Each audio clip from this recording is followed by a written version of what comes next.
السلام علیکم ورحمۃ اللہ وبرکاتہ۔ محترم سامعین و ناظرین حضرات،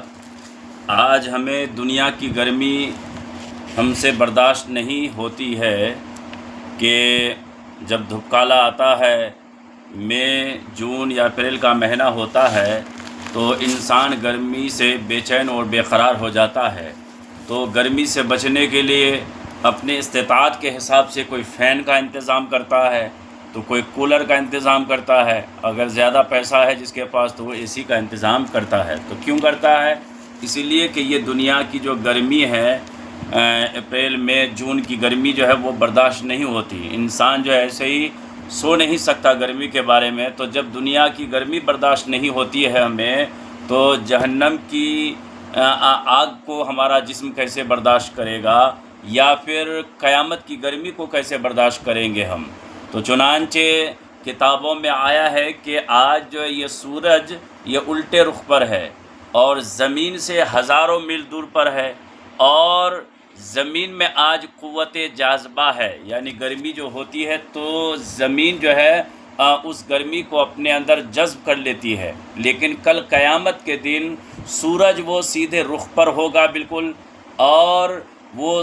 بالکل زمین کے قریب ہو جائے گا، تقریباً 1 میل کے قریب بالکل زمین کے آ جائے گا سورج، اور سیدھے رخ پر ہوگا،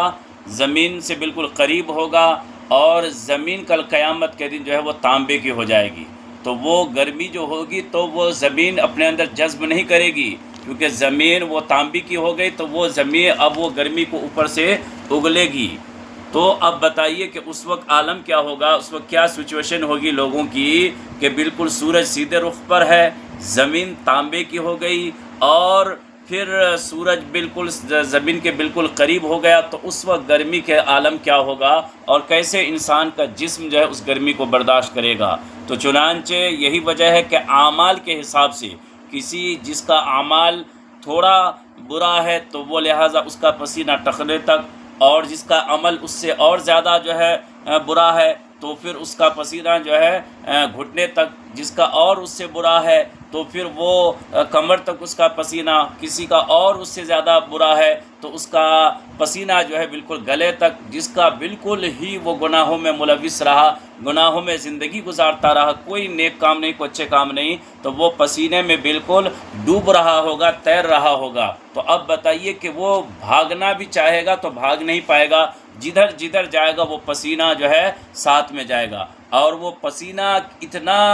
گرم ہوگا، اتنا گرم ہوگا، بتایا گیا ہے کتابوں میں کہ اگر ایک قطرہ اگر احد پہاڑ پہ اگر ڈال دیا جائے تو وہ اس کی گرمی اور اس کی شدت سے جو ہے وہ احد پہاڑ پگھل جائے، اور اتنا بدبودار ہوگا، اتنا بدبودار ہوگا، اگر اس پسینے کا ایک قطرہ اگر دنیا میں ڈال دیا جائے، انسان تو انسان، جانور کے دماغ بھی پھٹ جائے، تو اتنا بدبودار ہوگا۔ تو اب بتائیے کہ اس حالت میں کیا تو لہٰذا ہمیں سبق حاصل کرنی چاہیے۔ یہ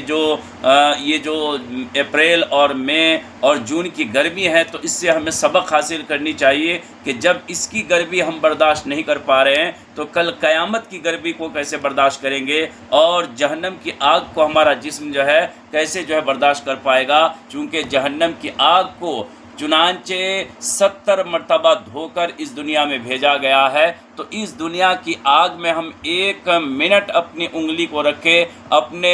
آپ کو اگر داخل کریں گے تو 1 منٹ کے اندر انسان جل جائے گا، انسان مر جائے گا۔ تو اب بتائیے جہنم کی آگ جس کو 70 مرتبہ دھو کر اس دنیا میں بھیجا گیا، جب اس آگ کا یہ پاور ہے تو پھر وہ جہنم کی آگ کا پاور کتنا زیادہ ہوگا، اور اس کو انسان کیسے جو انسان کا جسم برداشت کر پائے گا۔ تو اسی لیے پیغام یہی ہے کہ انسان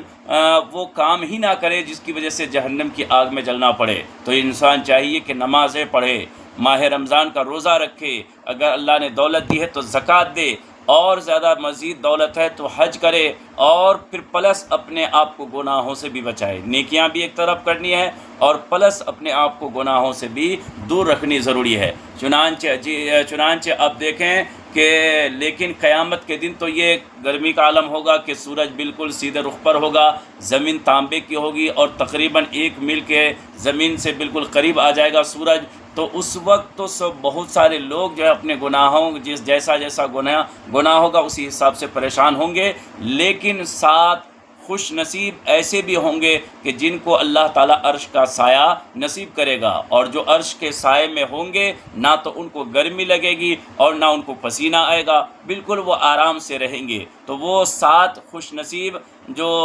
اشخاص ہیں وہ کون ہیں؟ تو ان میں سے پہلا شخص بتایا گیا کہ عدل کرنے والے حکمراں، صحیح انصاف کرنے والے حکمراں جو ہے وہ عرش کا ٹھنڈا سایہ ان کو نصیب کیا جائے گا۔ تو چنانچہ بتایا گیا ہے کہ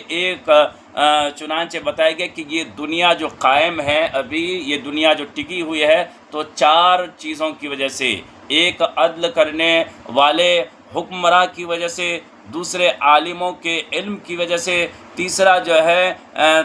ہے فقیروں کی دعاؤں کی وجہ سے، اور چوتھا یہ ہے کہ مالداروں کی سخاوت کی وجہ سے یہ 4 چیزوں کی وجہ سے دنیا ٹکی ہوئی ہے۔ جس دن یہ 4 چیزیں ختم ہو جائے گی، یعنی دنیا سے عدل و انصاف ختم ہو جائے گا، یا پھر مالدار لوگ کی سخاوت ختم ہو جائے گی، یا عالموں کا علم ختم ہو جائے گا، یا فقیروں کی دعا ختم ہو جائے گی، تو اس دن دنیا بھی تباہ و برباد ہو جائے گی، ختم ہو کے رہے گی۔ تو اسی لیے عدل کرنے والے حکمراں جو کو اللہ تعالیٰ قیامت کے دن عرش کا سایہ عطا کرے گا۔ اور یہ بھی کہا گیا ہے کہ یہ کہاوت ہے کہ یہ ملک جو ہے، حکومت جو ہے، یہ کفر سے تو قائم رہ سکتی ہے لیکن ظلم اور زیادتی سے حکومت قائم نہیں رہ سکتی، بلکہ ظلم جہاں آ جائے گا، اگر جس بستی میں ظلم آ جائے وہ بستی تباہ، جس گھر میں ظلم ہونے لگے وہ گھر تباہ، جس شہر میں ظلم زیادتی ہونے لگے وہ شہر تباہ، جس ملک میں ظلم زیادتی